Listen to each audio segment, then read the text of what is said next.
Good day everyone, I am Jumel Munton from B Screen 3C. I am here to demonstrate the vehicle, external or internal. So first, hood. Hood covers and protects the engine compartment. Second, bumper. Bumper absorbs minor impacts during collisions. Third, headlight.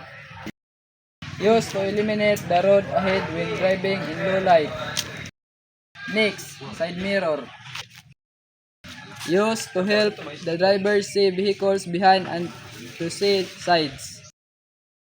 Next, door.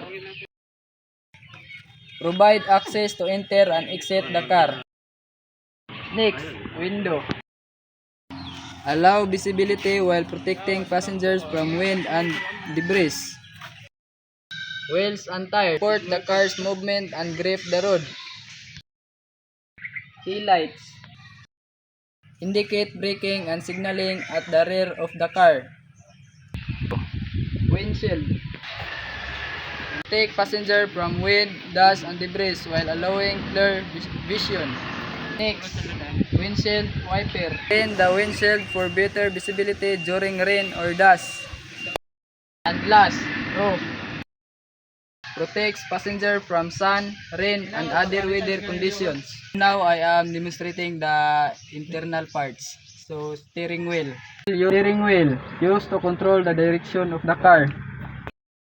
Second, dashboard. Display important gadgets like speedometer and fuel level. Next, gear shift. Changes gears for speed and torque control. Next, seats. Provide comfort and support for driver and passenger. Next, seat belt.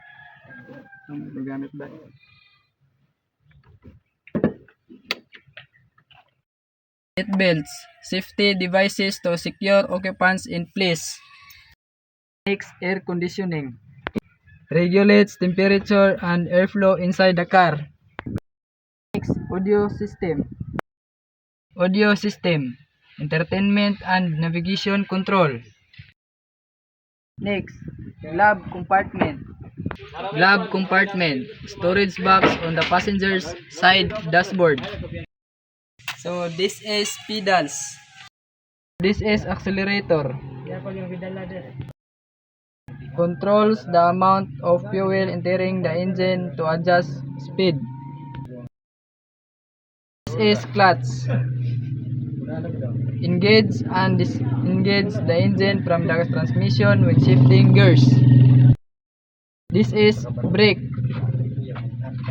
Slow down or stops the vehicle. And last, handbrake. Prevent the vehicle from moving when parked.